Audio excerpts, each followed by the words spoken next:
안녕하세요. 저희 일회학원 고2 국어과 국어를 잡으면 대학이 잡힌다 설명회 시작해 보도록 하겠습니다. 네, 먼저 저는 작년에 이제 고1 맡았고 고2, 고2까지 같이 맡게 된 이대원이라고 하고요.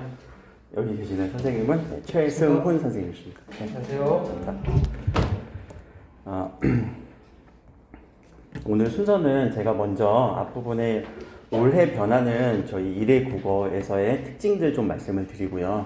학생들한테 저희 수업이 조금 변했다라는 말씀을 좀 들으셨죠? 시간이라던가 아직 못 들으셨어요?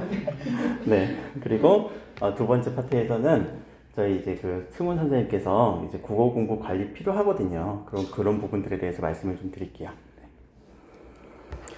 먼저 어머니들께서 이제 알아주셨으면 좋을 법한 내용들이 이 고2 국어 과정에서 학생들이 이제 국어라고 하면 뭐 배우는지 그런 부분들을 좀 알고 계시면은 아무래도 네.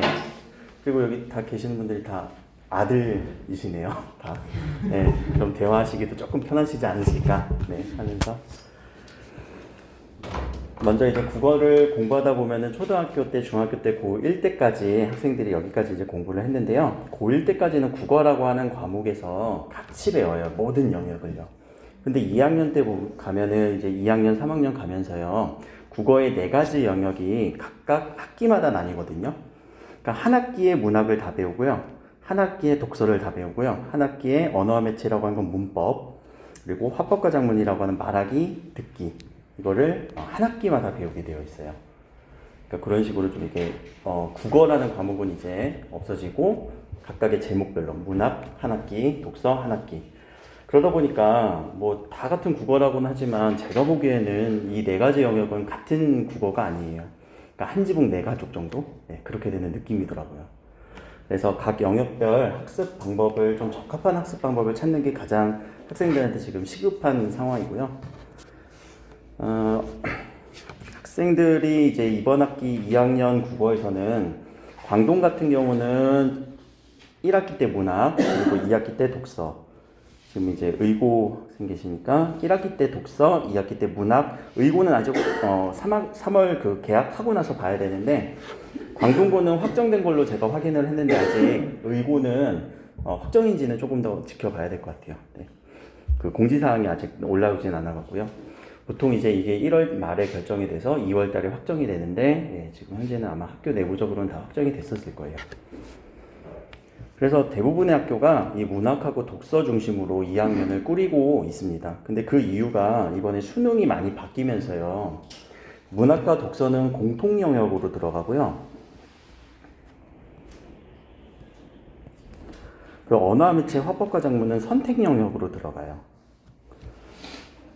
이 언어 매체 화법과 작문을 둘 중에 하나만 학생들이 수능에서 선택을 해서 해도 되는 거예요.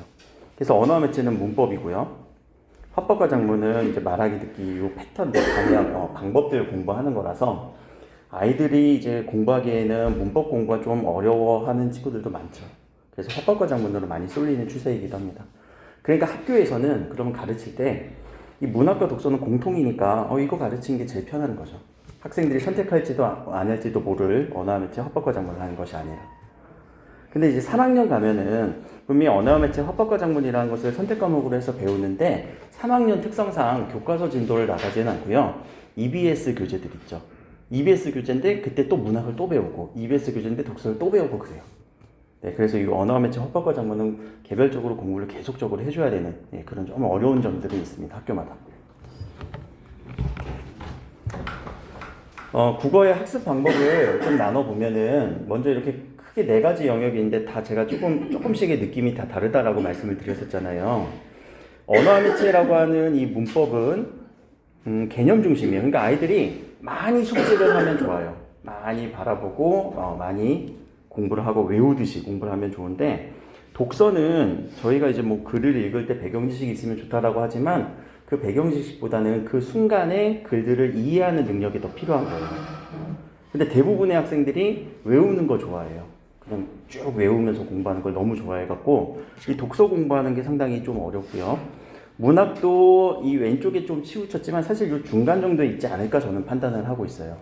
왜냐하면 필요한 개념들도 있지만 그 안에서 이해를 해야 되는 부분들도 있거든요. 예, 문학이 여기 가운데 위치해 있다라고 본다면 학생들한테는 조금 더 이해 중심의 수업들, 이해 중심의 방법들, 이런 방법들을 지금 키워나가야 되는 그런 실력을 신장해야 되는 그런 상황이라고 볼 수 있습니다. 근데 1학년 때는 요 네 가지를 다 조금씩만 맛봤어요. 예, 조금 뭐 1학년에 문법 조금, 문학 조금, 독서 조금, 또 화법과 작문 조금씩.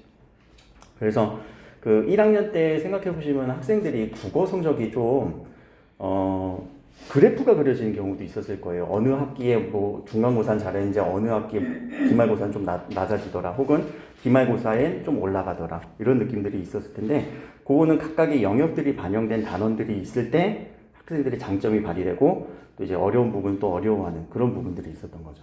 네. 이런 부분들이 이제 2학년 때 예측이 되다 보니까 저희 이제 이대학원 국어 시스템을 좀 획기적으로 바꿨는데요. 저희가 이제 단과 시스템을 좀 구축을 해서 도입을 하고 있습니다. 그래서 현재는요, 이 이유가 학생들 성적이 절대평가가 아니라 점수를 이렇게 딱 자르는 게 아니라 상대평가예요. 사실 되게 경쟁을 더 유도하도록 다른 학생들보다 0.1점이라도 더 높게끔 해야 그 등급이 올라가거든요. 그래서 이 상대평가 제도 때문에 다른 학생들보다 한 문제라도 더 맞자, 한 문제라도 더 맞자. 그러니까 계속 이제 문제풀이 방법, 문제 푸는 능력 이런 것들을 좀 신장을 시켜야 되다 보니까 그 변화를 계속 고민을 하게 됐고요. 아이들 수업을 하면서도 등급에 대해서 잠깐만 말씀드리면 저희가 1등급부터 9등급 이렇게 나뉘는데 5등급이 사실 중간이에요. 5등급이 중간인데 우리가 이제 5등급 나면 공부 안 한 느낌이 들긴 하죠. 그리고 3등급만 하더라도 상위 23% 이게 똑같이 10%씩 잘리는 게 아니라 1%가 4%밖에 안 돼요. 1등급은요.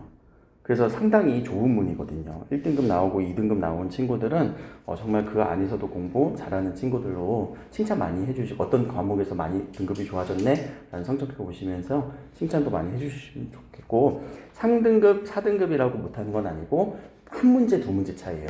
사실상. 그러니까 그 시험에서 한두 문제 정도 실수가 있었으면 실수를 줄여야 되고요. 그 영역에 맞는 공부를 조금 더 적합하게 해야 되는 상황이죠. 그렇게 많이 점수 차이가 나진 않아요. 학생들 사이에서.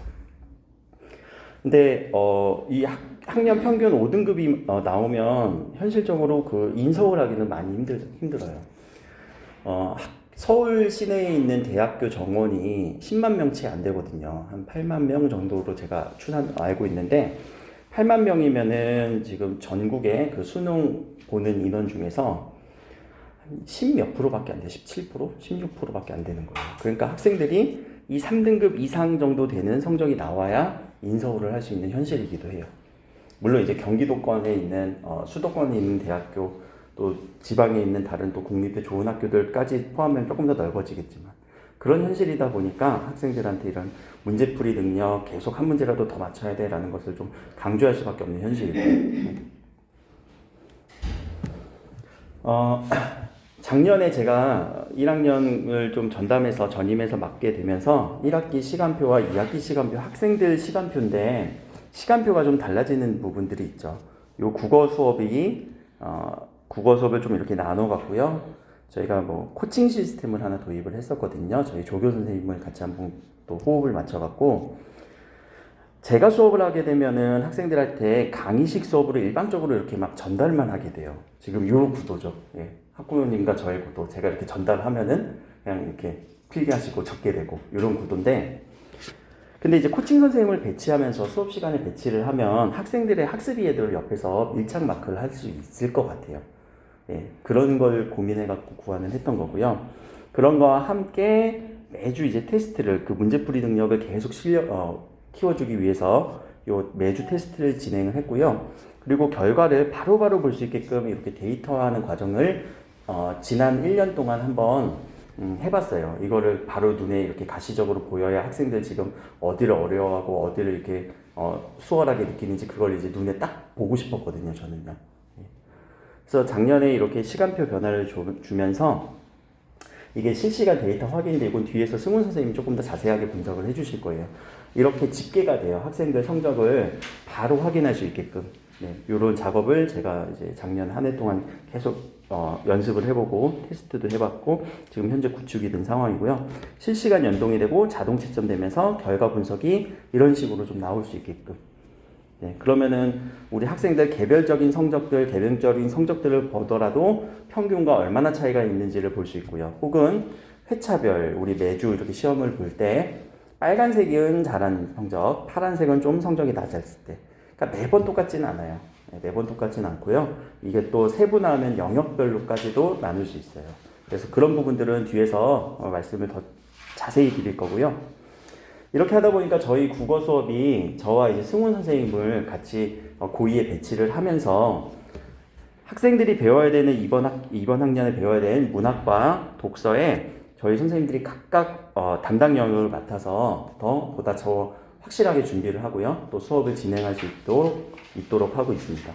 그리고 학생들 데이터를 확인하고 나면요. 그냥 잘했다 못했다가 아니라 점수를 자르는 게 아니라 아까 그 영역마다 학생들의 장점들이 있을 거란 말이에요. 문학 잘하는 친구, 어휘 잘하는 친구, 혹은 독서 잘하는 친구들. 그런 친구들을 좀 이렇게 같은 반의 클래스를 구성을 하다 보면 그 클래스의 특성이 나오거든요. 그러니까 어휘를 너무 잘하는데 제가 어휘 설명을 자세하게 할 필요는 없죠. 독서를 하면서. 혹은 어휘가 이제 좀 부족한 친구들이 있으면 어휘 설명을 조금 더 깊게 들어갈 수는 있죠. 근데 그런 친구들이 또 문학은 또 잘하기도 해요. 그러다 보니까. 예. 이게 영역마다 다 다르다 보니까 그런 영역별로 학생들을 좀 고르게 분포를 해요. 그래서 지금 학원에서 설정된 저희 IRES 1에 이렇게 하는 그 반은 수학이라던가 영어 기준으로 좀 이렇게 반을 편성을 한 건데요. 저희 국어만큼은 그렇게 실력으로 평가하지는 않고요. 아이들이 강점으로 이런 부분들이 좀 강하니까 이렇게 한 반, 이런 부분이 강하니까 이렇게 한 반으로 좀 최대한 나누려고 하고 있습니다. 네. 그러다 보니까 좀 이렇게 다양한 학생들이 또 그 좀 폭이 이렇게 좀 스펙트럼이 넓게 되더라고요. 그리고 수업을 할 때 저희 선생님 두 분이 그러니까 지금 일부 학생들은 지금 여기 계시는 민준 학생하고 주혁 학생은 지금 요 목요일 수업이 아니라 다른 요일 수업을 듣고 있어요. 근데 이제 준영 학생하고 저희 현우 학생은 목요일 수업을 듣고 있거든요. 목요일 수업 같은 경우는 저희가 오면 하프 모의고사를 이렇게 진행을 하면서 그리고 저희 승훈 선생님과 제가 교대로 들어가면서 수업을 진행을 하고 있고요. 그러니까 학생들 입장에서는 제가 늘 얘기해요. 이제 국어 한 과목 배우는 게 아니라 문학 배우는 거고 독서 배우는 거야. 두 과목 배우러 오는 거야. 근데 학생들은 계속 주지를 시키고 있죠. 근데 왜냐면은 좀 힘들 수도 있어요. 이렇게 와서 4시간 공부한다는 게 사실 보통 힘든 건 아니거든요. 근데 중간에 이제 쉬는 시간도 주고 또 집중할 땐 또 집중해주고 또 선생님이 한 선생님이 쭉 들어가서 하는 게 아니다 보니까 한번 이렇게 또 선생님이 바뀌면서 중간에 수업 교대가 되면서 또 리프레시도 되고요. 그래서 그런 효과들로 지금 고려를 하고 있었습니다. 자, 여기까지가 제가 말씀드렸던 부분이라서 작년 이제 그 한 해 동안 친구들 저랑 같이 호흡을 맞추면서 수업을 했고요. 올해부터는 승훈 선생님이 이제 들어오셔서 같이 하게 됐는데 제가 요거는 녹화를 잠깐 중단하고 네, 이어서 승훈 선생님이 발표 시작하도록 하겠습니다. 알겠습니다. 안녕하십니까. 저 최승훈이라고 합니다. 네. 저는 이제 우리 일회학원 국어과에서 현재 학생들을 어떻게 관리하고 있는지를 좀 설명드리기 위해서 이렇게 나왔고요.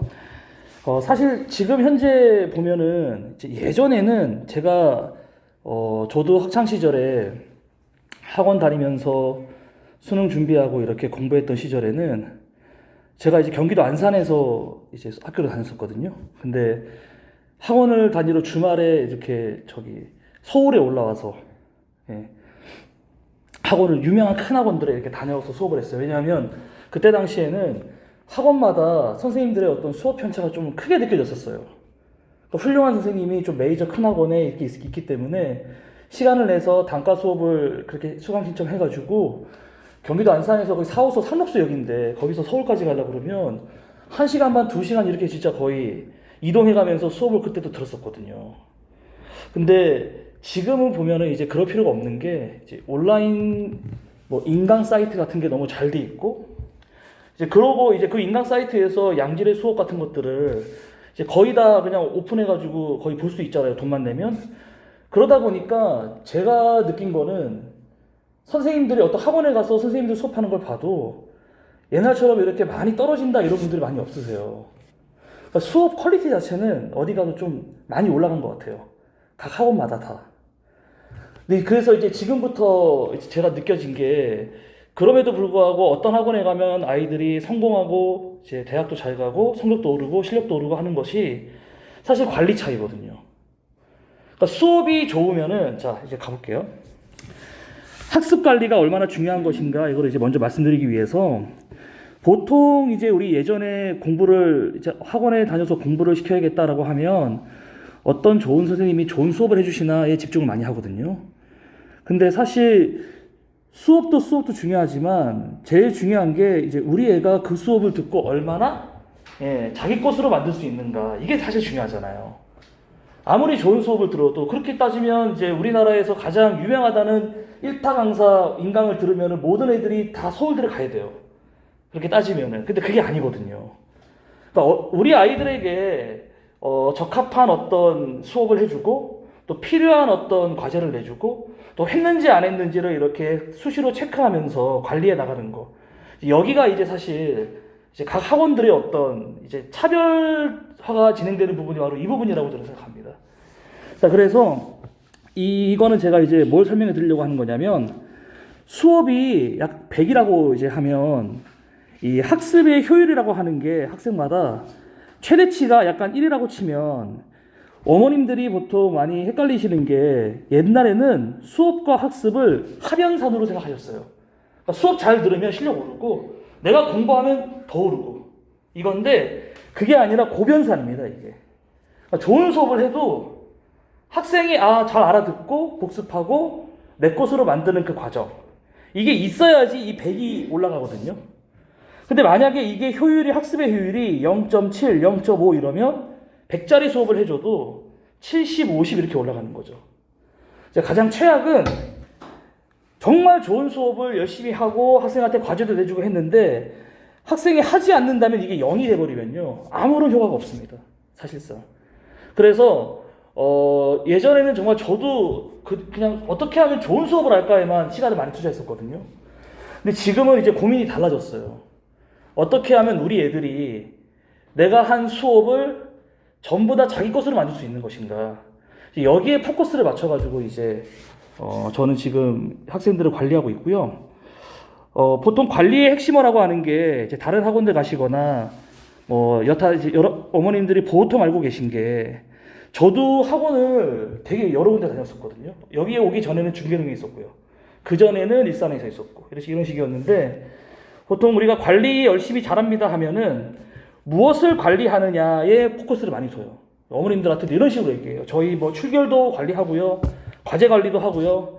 시험도 관리하고요. 이렇게 이런 것들을 관리한다라는 말로 이제 어머님들한테 안심을 시키는데 사실은 그렇게 관리하는 건 당연한 거예요. 지금 방금 말한 것들은 학원에 다니면 당연히 관리가 되는 것들이고 더 중요한 것은 여기 이 how라고 어떻게 관리할 건가가 정말 중요한 거거든요. 어떤 방식으로 관리를 할 것인가. 이 부분에 있어서 이제 사실 어떻게 관리하는지에 대해서는 보통 다른 학원들 가면 또는 다른 선생님들이 정확하게 설명을 해주시지 못해요. 왜냐하면 그냥 지금까지 해오던 관행대로 관리를 하는 거죠. 그래서 우리 지금 어머님하고 상담하면은 어머님들이 이제 보통 우리 집에서는 공부를 안 한다. 이게 대부분 똑같아요. 어떤 어머님들한테도 이야기해 보면 집에서 공부 잘한다, 열심히 한다 한 명도 없고요. 집에서 공부를 안 하니까 걱정이 되시는 거죠. 집에서는 안 하는데 애 말로는 학원에서 열심히 한다고 하는데 학원에서 열심히 하는 게 맞는가? 열심히 해요? 저희 애 요즘 어떤가요? 이렇게 물어보면 선생님들이 여기에 대해서 이제 대답이 보통 어떤 식이냐면 열심히 합니다. 학습 태도가 훌륭합니다. 수업 시간에 이렇게 집중하는 눈빛이 예사롭지 않았습니다. 이런 거라던가 아니면 문제를 숙제를 내주면은 아주 성실하게 다 풀어옵니다. 이런 식으로 이제 거의 정성평가를 해요. 학생들한테. 학생 태도가 훌륭하고 어쩌고 저쩌고 이렇게. 근데 어머님들은 그걸 들으면 이게 사실은 정확히 생각해 보시면 안심은 될 수 있지만 일시적으로 사실 어떻게 확인할 수가 없잖아요. 우리 애가 어떻게 되는지. 이렇게 CCTV로 찍는 것도 아니고. 그래서 이제 저희가 생각한 것은 아까 이제 대원쌤도 좀 약간 말씀하셨지만 학생에 대한 모든 데이터를 기록으로 남겨서 그 데이터를 기반으로 해가지고 수치로 어머님들께 말씀을 드리는 게 이게 가장 확실하죠, 사실은. 그러니까 우리 애가 지금 어떻습니까? 물어보면 학생의 누적된 어떤 성적표, 그 다음에 출결 사항들, 누적된 것들이요. 그 다음에 과제를 얼마나 제출했는지 이 여부를 그냥 수치화 시켜가지고 보여드리고 그게 어떤 경향으로 변화되고 있는지 그래프를 보여드리면 어머님께서 이걸 보시면서 아, 우리 애가 지금 이런 단계에 있구나 라고 바로 판단하실 수 있고, 또 저희도 사실 그런 것들 어머님들이 그런 어떤 걱정을 하시기 이전에 쌓인 데이터들로 학생들에게 접근해가지고 상담해서 지금 좀 정체가 되고 있는 학생들 같은 경우는 문제점이 무엇인지, 그리고 예를 들어서 학습 부분에 있어서 이 되게 민감한 부분이 이 국어라고 하는 게 아까 대현쌤 말씀하셨듯이 영역이 되게 여러 개고요. 모의고사 안에서는 그 다양한 영역을 전부 다 시험을 봐요. 그러니까 이게 단순하게 모의고사 몇 점이에요 라고 하는 게 학생들마다 점수가 같을지라도 사실 선생님이 평가하는 기준에서의 실력 차이는 더 많이 날 수도 있어요. 그러니까 예를 들어서 똑같은 70점을 받은 학생이 있다고 했는데 이 70점 받은 학생 안에 내력에 예컨대 독서 파트를 잘 본 학생이 있고요. 또는 문학 파트를 잘해가지고 독서가 약하고 문학이 강한 애, 독서가 강하고 문학이 약한 애가 있는데 얘는 실력이 다르다고 봐야 돼요. 그러니까 독서, 문학이 다 똑같이 중요하긴 하지만 독서 같은 경우는 점수를 끌어올리기 힘든 영역입니다, 어머니. 한 번에. 그래서 독서를 잘한다라고 하는 건 텍스트 안에 들어있는 정보를 잘 캐치하고 내가 글을 분석해 나가는 능력이 어릴 때부터 좋은 책을 이제 계속 많이 읽어 나가가지고 그런 어떤 핵심 내용을 캐치하는 어떤 능력이 좀 더 우수한 애들인 거예요. 이런 애들은 나중에 3학년에 올라가면, 지금 2학년이지만 3학년에 올라가면 독서 파트가 굉장히 어려워지고 문학 파트 같은 경우는 EBS 연계교재라고 하는 게 나와가지고 아는 작품이 반 정도는 나와요, 수능 모의고사에서. 지금 2학년 애들은 연계 같은 개념이 없기 때문에 모의고사 봐도 다 모르는 것들이거든요. 근데 3학년에 수능 볼 때쯤 되면 간접 연계라고 해도 연계율이 50%는 되기 때문에 전체 문학 작품이 10작품이면 5개나 아는 작품입니다. 그러면 문학을 못했던 애는 어느 정도 그게 메꿔져요. 즉 지금 현재 점수는 똑같더라도 미래의 포텐셜이 다른 거죠. 그러면 얘랑 나가는 솔루션이 같으면 안 돼요. 독서를 못하는 애에 대한 솔루션과 문학을 못하는 애에 대한 솔루션이 같으면 안 되고, 또 미래의 포텐셜이 이쪽 애가 더 높기 때문에 여기 애를 더 특별히 잘 관리해야 되는 거죠. 독서를 올리기가 더 힘들기 때문에. 그런 부분에 있어서 영역을 달리해서 수업을 하고 영역을 달리해서 과제를 내주고, 그리고 테스트 칠 때마다 모든 영역에 대해서 데이터를 따로 남겨두는 이유가 그것 때문이거든요. 자, 그리고 이런 식으로 데이터 기반의 이제 선명한 관리를 하는데, 이제 저희는 보통 뭐 테스트 같은 걸 한다고 하면은, 이제 여기서는 이제 보통 반을 구분하기 위한 실력 테스트인데, 2학년 학생들 같은 경우는 사실 1학년 때 이제 있었던 누적된 데이터가 대호쌤이 계셔가지고 따로 뭐 반배치 테스트는 안 봤었어요. 근데 예를 들어서 고1에 반배치 테스트를 한다 그러면, 3회에 걸쳐가지고 저희가 테스트를 받거든요. 왜냐하면 한 번의 시험으로는 요령이 발생할 수 있기 때문에. 그래서 그 데이터에 대한 어떤 신뢰도를 상승시키기 위해서 테스트 횟수를 굉장히 많이 늘린 편이고, 또 영역별로 따로 통계를 내고요. 그 다음에 여기 보면 알 수 있듯이 시뻘겋게 나와 있는 부분이 점수가 높은 부분이에요. 파랗게 되면 될수록 점수가 낮다는 뜻이겠죠. 그러면 이게 몇 점인지 숫자로만 이렇게 그냥 하얗게 나와 있으면 이게 눈에 안 두드러져요. 근데 이렇게 색깔로 딱 해놓으면, 아, 우리 애가 지금 예를 들어 한 이 정도쯤에 있는데 얘가 지금 1차, 2차, 3차 이런 점수가 나왔고 문법은 평균 여기고 뭐 독서는 평균 여기고 이런 식으로 알 수 있게 되는 거죠. 비슷한 학생이지만 여기 18.7점 똑같은 학생이지만 여기가 10하고 11이가 되게 괜찮네요. 여기에는 되게 빨갛죠, 7점으로. 즉 보면 상위권이랑 지금 2위 학생이랑 독서 차이는 별로 없어요. 근데 이런 애 같은 경우는 지금 중위권, 중하위권으로 이렇게 밀려 있지만 사실은 국어 실력이 괜찮은 애라고 볼 수 있는 겁니다. 독서를 잘하는 애이기 때문에. 이런 식으로 저희가 사실 그냥 수치만 놔두면은 똑같은 18.7점이지만 너네 둘은 같은 아이야, 이렇게 다른 데서는 취급할 수 있어도 저희는 그 내역을 안에 보면 그 학생의 이제 진짜 실력이 드러나게 돼 있는 거죠. 예를 들어서 우리가 배우는 어떤 학습 중에서 그냥 단순하게 개념을 이해하고 지식을 습득하면 점수가 오르는 부분이 있거든요. 그게 문법이에요. 그래서 여기서 문법이 되게 높고 다른 영역이 낮으면 지금 현재 점수는 높지만 앞으로 좀 고전할 확률이 높다는 뜻입니다. 얘는 암기해가지고 성적을 내내기 때문인 거죠. 텍스트를 읽고 분석하고 이해해서 점수를 낸 게 아니라 지가 알고 있는 거 암기한 것만 잘 맞춘 애인 거죠. 그러니까 이렇게 다 사정이 달라요. 똑같은 점수라고 할지라도. 이런 부분까지 신경을 써야지 이제 학생의 관리가 제대로 되겠죠. 그리고 고2 같은 경우는 저희가 이제 작년에 우리 대원쌤께서 성적 데이터를 너무나 관리를 잘 하셔가지고 이렇게 예컨대 저희가 이 성적 데이터 같은 경우는 여기는 지금 항목이 빠졌지만 1학년 때 나왔던 내신 성적 같은 경우도 데이터를 전부 다 만들어 놨었고요. 그 등급 뒤에 가면 나오는데 뭐 등급이 오르내리고 하는 것도 다 나오고 그 다음에 여기 보면은 이제 하프 모의고사를 저희가 보는데 이 하프 모의고사는 이제 2학년부터는 이 모의고사를 신경을 안 쓸 수가 없어요. 모의고사가 수능을 이제 대비한 시험인데 학생들이 보통 모의고사 정말 신경 안 쓰거든요. 특히 이 지역 애들은 모의고사를 너무 신경을 안 써요. 모의고사를 보는 횟수도 1년에 2번밖에 안 봐요. 1학년 때 2학년 때는 6월하고 11월 2번밖에 안 봅니다. 근데 그 시험마저도 학생들이 제대로 보지 않아요.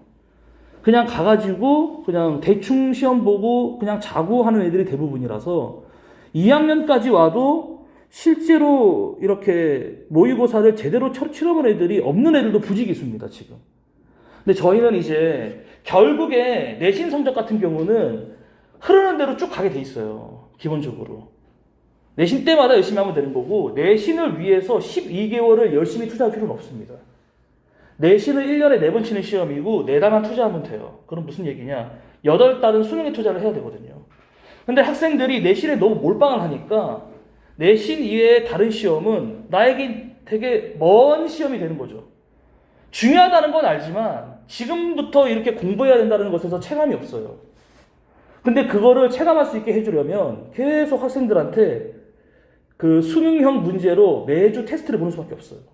매주 테스트 보고 기록 남기고 너네가 지금 보는 이 테스트가 너네를 평가하는 어떤 항목으로 데이터가 다 남는다. 그리고 부모님께도 이렇게 보고가 되는 부분이 있고 너네가 나중에 상담을 할 때도 이 데이터를 기반으로 선생님이 너네들을 이제 평가할 거다. 이런 식으로 전달이 되면 학생들도 좀 이제 동기부여가 다르게 되겠죠. 네. 그래서 이런 식으로 성적 데이터를 저희가 다 보기 좋게 만들어 놓고 어떤 경향이 있는지까지 이렇게 시험이 빠지면 이렇게 빠진 횟수도 이렇게 눈에 보이고요. 또 성취도하고 평균이 이런데 얘는 이제 평균보다 성취도가 좀 높은 학생, 잘하는 학생이라는 뜻이겠죠. 여기는 성취도가 이렇게 평균이 2점수인데 어떤 시험은 되게 잘 보고 어떤 시험은 못 볼 때도 있고 또 평균에 비슷하게 올 때도 있고 이제 이런 학생들 같은 경우는 좀 기복이 있는 학생이라고 볼 수 있겠죠. 그러면 이제 그 학생이 못 본 시험의 특징을 분석을 해볼 필요가 있는 거죠. 그래야지 이 학생이 어느 부분이 취약한 건가가 나오기 때문에.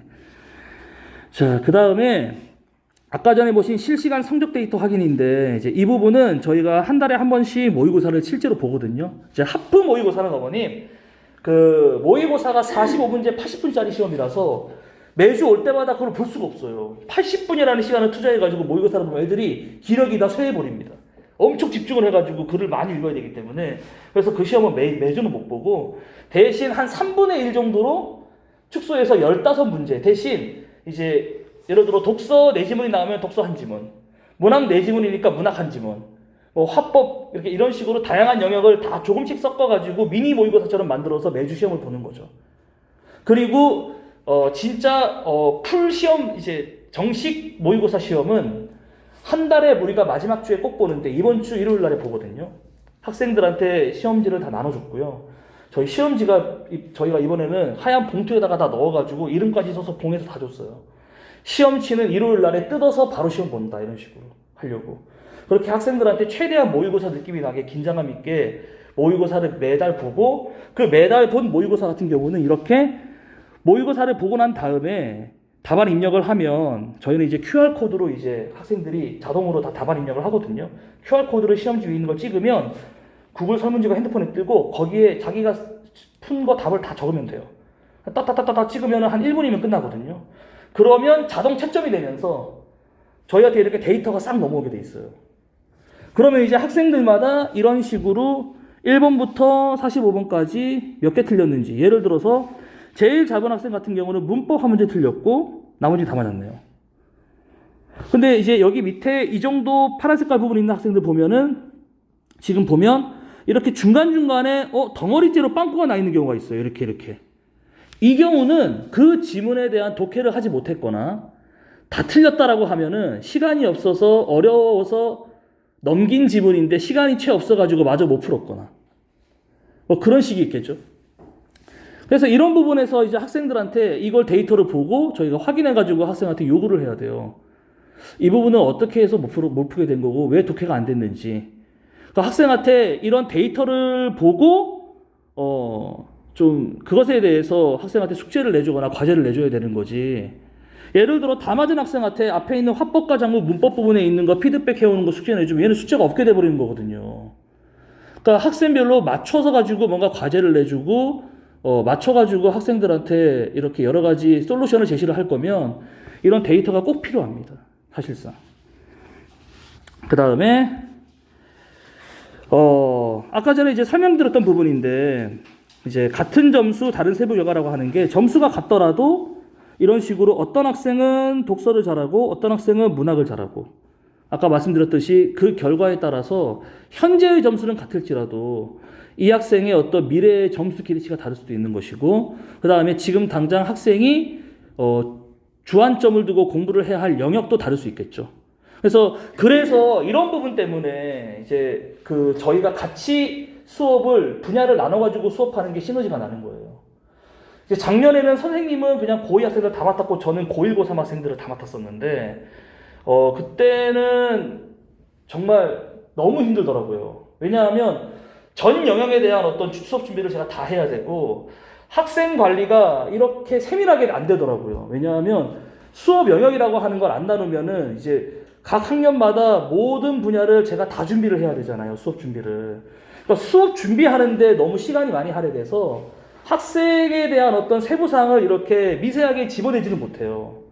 그러니까 저도 결국은 점수 정도 차원에서 확인하고 뭐 어떤 부분 어려웠니 얘기해서 뭐 어려웠어요 하면은 그래 해가지고 뭐 이 문제 더 추가해서 과제 내줄게 이 정도가 단데 이제 이렇게 업무 분장이 좀 되고 분야를 확실히 나누고 나면은 확실하게 어떤 분야에 약한 학생들이 딱 모이게 되면 만약에 문학이 약한 학생이면 문학 선생님들이 그 학생들에 대해서 쫙 추려가지고 그 부분에 대해서 추가적으로 보충을 해주거나 과제를 내주거나 관리를 해주거나 하시면 되는 거잖아요. 제가 그 부분까지 신경 쓸 필요는 없거든요. 만약에 제가 독서를 한다면. 예. 이런 식으로 수업이 이제 진행이 되고 관리가 되는 겁니다. 그 다음에 저희 관리 영역이 이제 이런 식으로 시험에만 이르는 것이 아니라 과제 같은 경우도 하나씩 다 관리를 하고요. 그 다음에 이제 성적도 관리를 하는 부분이 있는데 과제 같은 경우는 저희가 이제 어휘 테스트에 대한 과제가 있어요. 어휘 테스트 과제 같은 경우는 사실 학생이 어휘력이라고 하는 게 영어 단어 외우기처럼 국어 단어를 이렇게 뭐 매주 시험 본다고 해가지고 어휘력이 많이 늘고 그렇진 않아요. 국어는 좀 영어랑은 다르게 어휘력이 늘려면 책을 많이 읽어야 돼요, 사실은. 왜냐하면 단어 뜻을 내가 그냥 이렇게 단순하게 알고 있는 게 문제가 아니라 어떤 맥락에서 그 단어가 어떤 의미를 가지고 있는지 추론하는 능력이 더 필요하거든요. 모든 단어를 다 외울 수가 없잖아요, 우리가.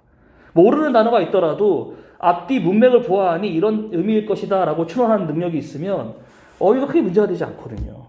그럼에도 불구하고 이렇게 어휘 테스트를 하는 이유는 학생들한테 어느 정도 이제 사실 성실도 테스트라고 봐야 되는 거죠.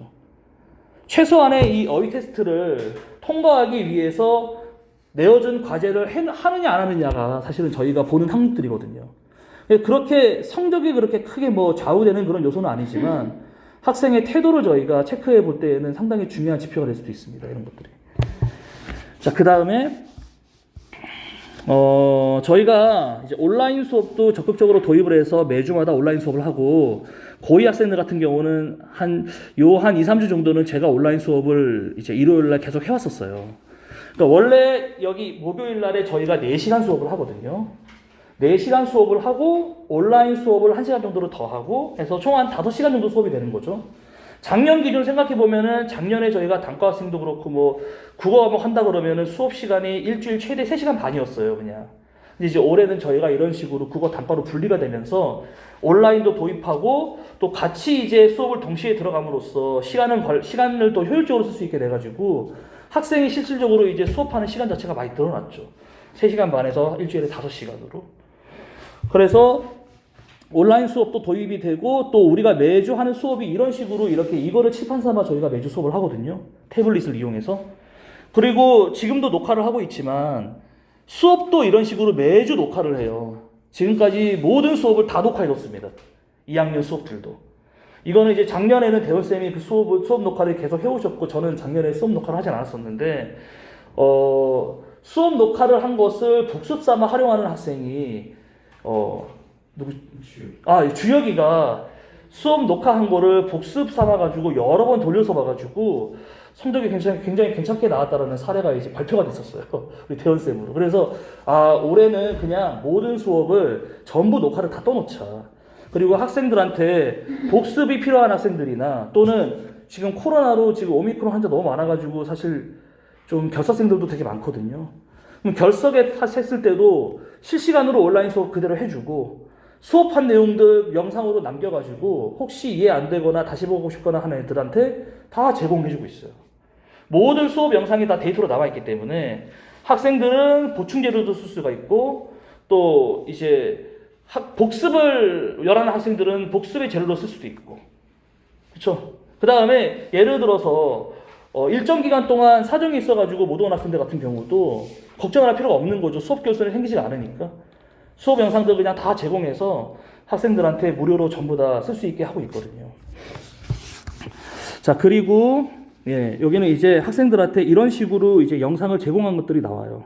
뭐 해서 하프 모의고사 매주 보는데 그것도 시험지도 학생한테 전부 다 다시 제공을 해주고요. 결석한 학생들도 시험 보고 난 다음에 데이터 저희가 다 다시 취합하고 그 다음에 해설도 다 찍어놨기 때문에 모의고사 해설도 다 같이 볼 수 있고 학원에서 처음에 시작할 때부터 끝날 때까지의 모든 선생님의 이 설명이나 수업이 다 녹화되고 있습니다.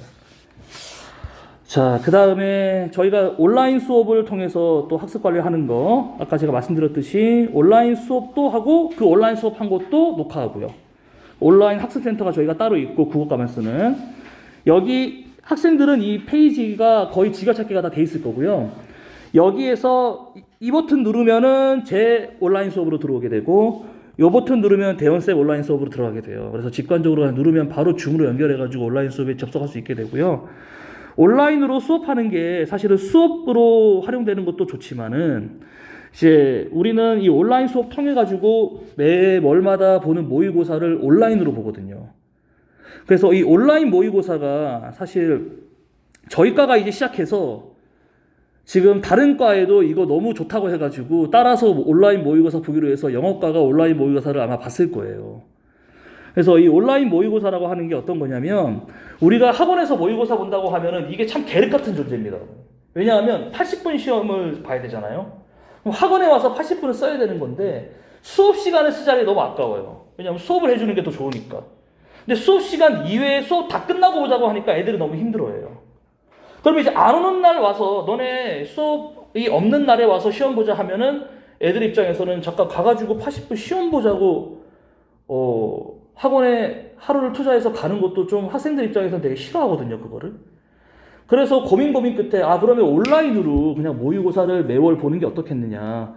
이제 일요일 날 오후 3시에 딱 맞춰가지고 온라인 모의고사가 고 1, 2, 3 동시에 다 진행돼요. 예, 두 분 선생님 계시니까 예를 들어 고2 같은 경우로 이번 주에도 대원쌤이 온라인 클래스 관리해가지고 시험 보시고 고1하고 고3은 제가 이렇게 관리해가지고 시험 보고 시험 보는 장면 저번 달에 봤던 거 시험 본 장면 제가 그대로 이렇게 캡처를 해놓은 건데 저희가 원칙이 뭐냐면 모의고사 볼 때에는 좀 이렇게 보면 학생들한테 화면 끄지 말고 이거는 지금 고1 학생일 거예요. 지금 화면은 고1 학생들 화면이고요.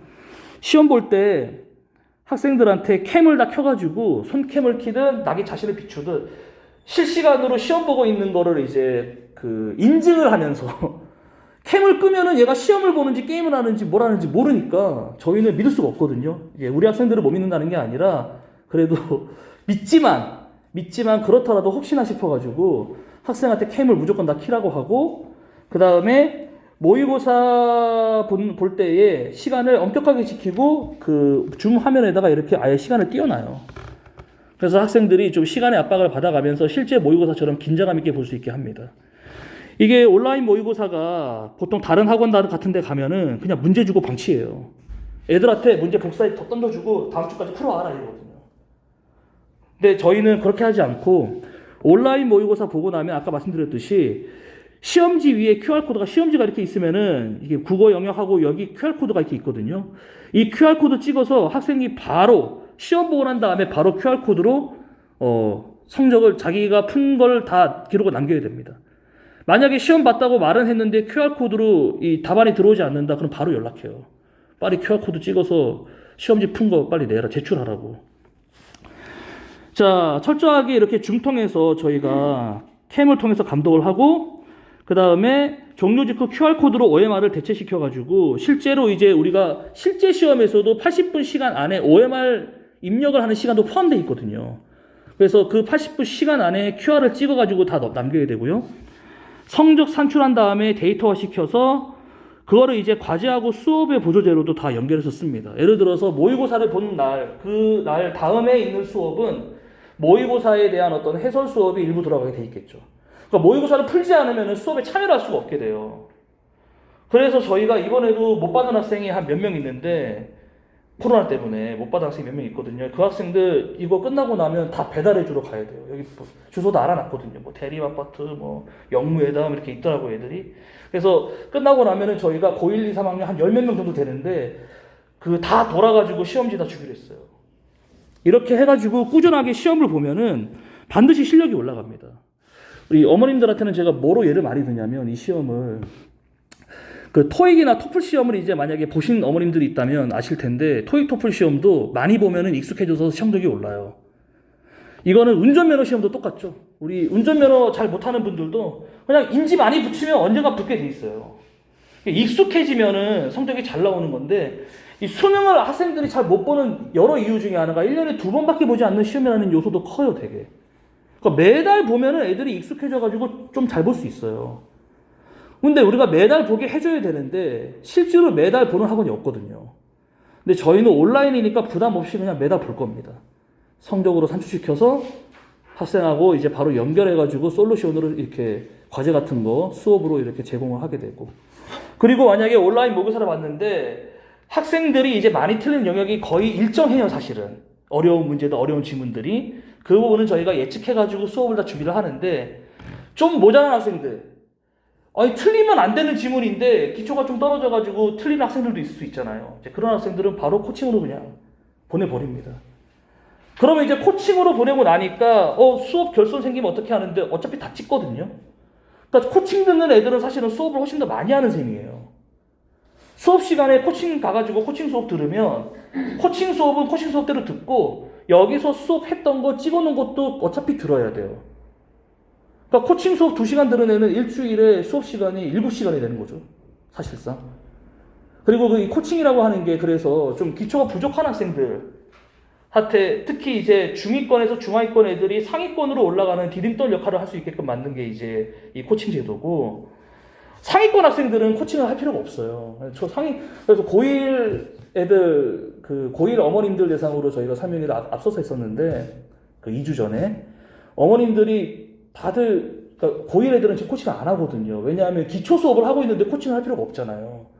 기초가 다 끝나고 응용을 하는데 기초도 모르는 애들한테 코칭을 시켜줘야 되거든요.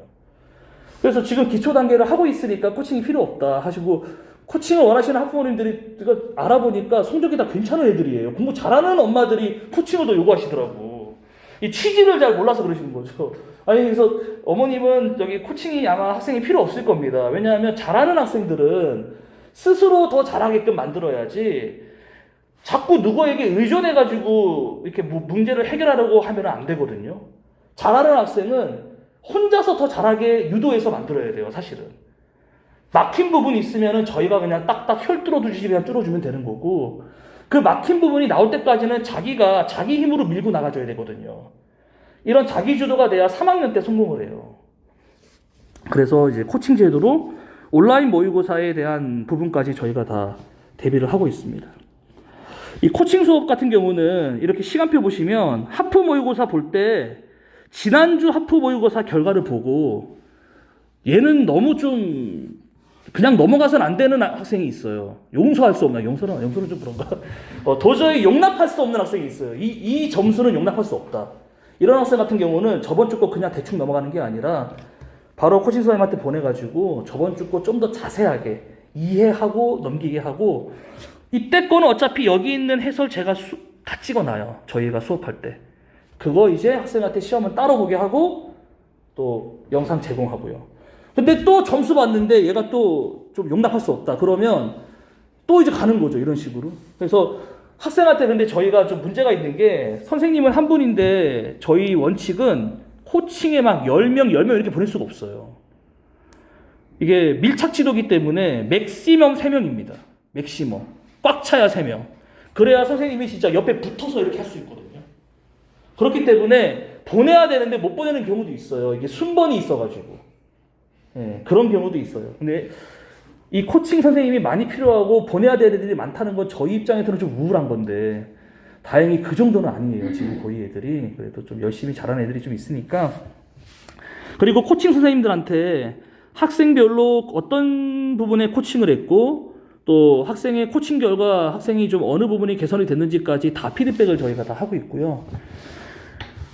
그 코칭한 부분에 대해 만약에 이때 코칭을 한 학생 같은 경우는 여기 있는 수업 영상을 제공해서 수업을 더블로 들을 수 있게끔 하는 겁니다.